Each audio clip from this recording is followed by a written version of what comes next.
Have you ever, paused to really look at that symbol, the one you see on your passport or maybe a banknote, government Right, papers? you glance at it. Exactly.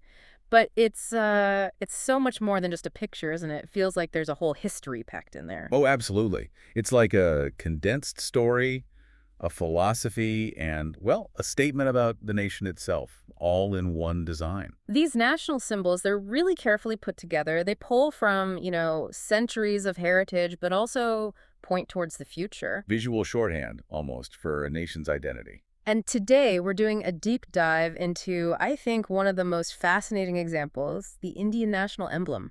A really powerful one. Yeah. So our mission really is to unpack all those layers, the history, what it all symbolizes, and how it's used today. We've looked at historical texts, official documents, cultural stuff. Lots to dig into. Definitely. Get ready for some, well, maybe some surprising connections and details. It's amazing how much meaning one image can hold. So where do we start? The roots of it. Let's. Because the state emblem of India isn't something dreamed up recently, it goes way back. It's an adaptation of the lion capital of Ashoka from Sarnath. That's right. We're talking about 250 BCE, during Emperor Ashoka's time. A seriously long history there. Incredible lineage. And Ashoka's own story is key here, I think, his big transformation. Ah, yes, after the Kalinga War. That really changed him. It did. He basically renounced violence, embraced Buddhism, and spent his reign spreading messages of peace, tolerance, and dharma. Dharma, that core concept. Righteousness, duty, the cosmic order, all wrapped up. And the physical object itself, the original lion capital, that's something else. Oh, it's an artistic marvel. Carved from a single block of polished sandstone. Imagine that skill over 2,200 years ago. Just one block. One huge piece. It's a prime example of Mauryan art. Shows you the level of craftsmanship back then. Okay, so you have this ancient, really significant piece of art from Ashoka's time. How does it jump forward, thousands of years to become the symbol of modern India? Well, that connection happens much later, obviously. It was officially adopted as the national emblem of India on January 26, 1950. January 26, 1950. Okay, that date rings a bell. It should. It's the very day India officially became a republic, declared itself a sovereign nation. So the timing was absolutely deliberate, choosing that ancient symbol on that specific day. Exactly.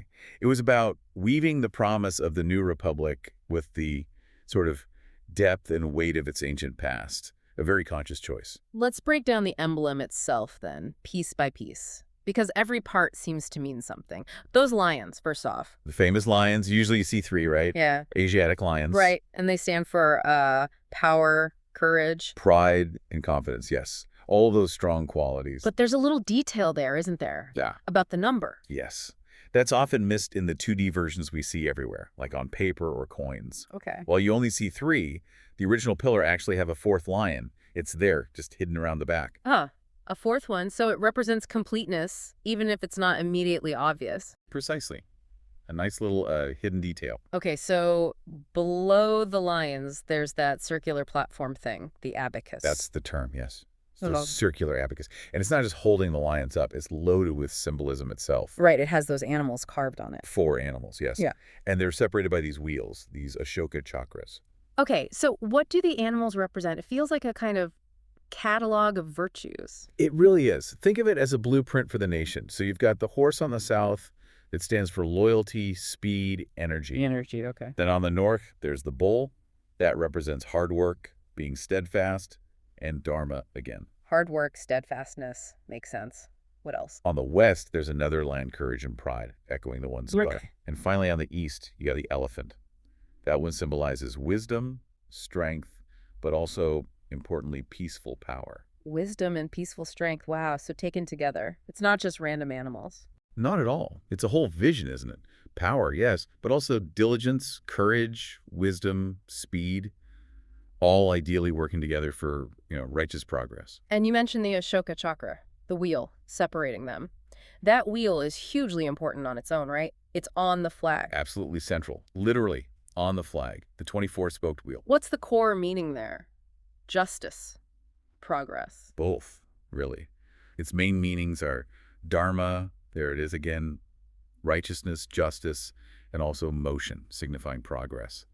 things moving forward. And those 24 spokes, I've heard something about them representing something specific. Yeah, a very common interpretation links the 24 spokes to the 24 hours in a day.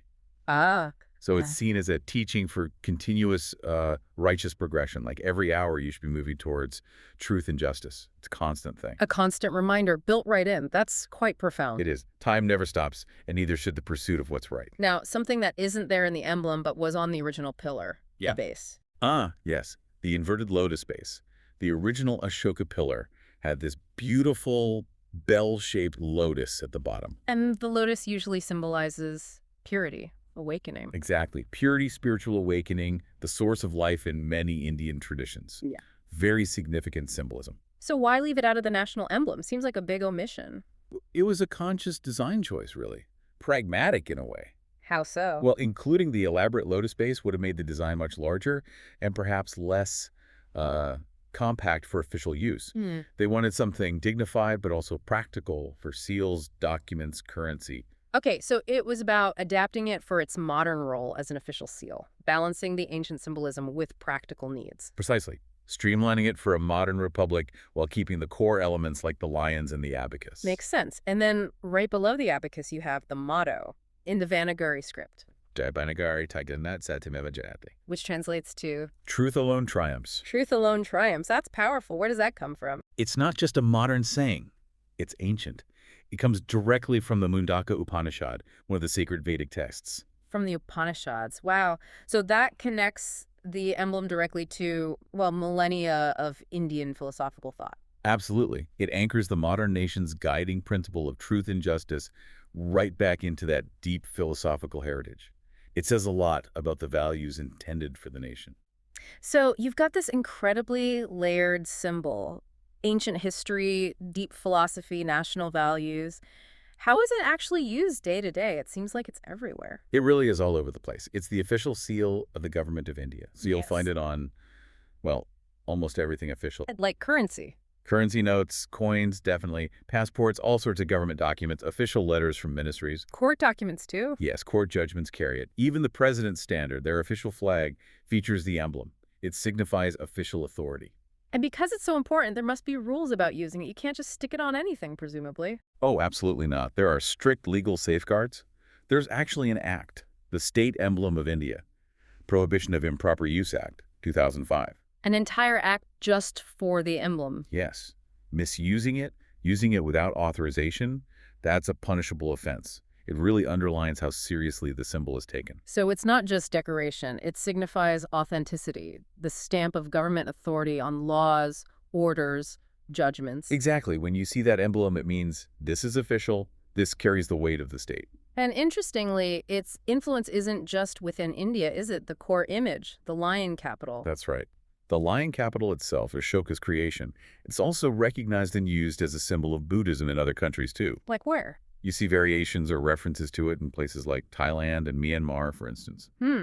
So its message of peace and dharma, stemming from Ashoka's Buddhist influence, kind of resonates beyond India's national borders. It really does. It speaks to a more universal message that has relevance across different cultures and contexts, especially within the Buddhist world. So wrapping this up, we've really traced quite a journey here from an ancient emperor's message about peace, literally carved in stone 2,200 years ago, Right from that pillar in Sarnath. all the way to being the official stamp of a modern democratic republic. It's history, philosophy, national identity, all condensed into this one single image. It's quite amazing when you unpack it like that. It really is. And maybe, as a final thought for you listening, just consider how one symbol can be this living link, a 2,200-year-old connection between ancient heritage and modern democracy. Embodying core values across all that time. Exactly. Makes you wonder, doesn't it? What other everyday symbols that we see, maybe take for granted, might have these incredible hidden layers of meaning just waiting to be discovered?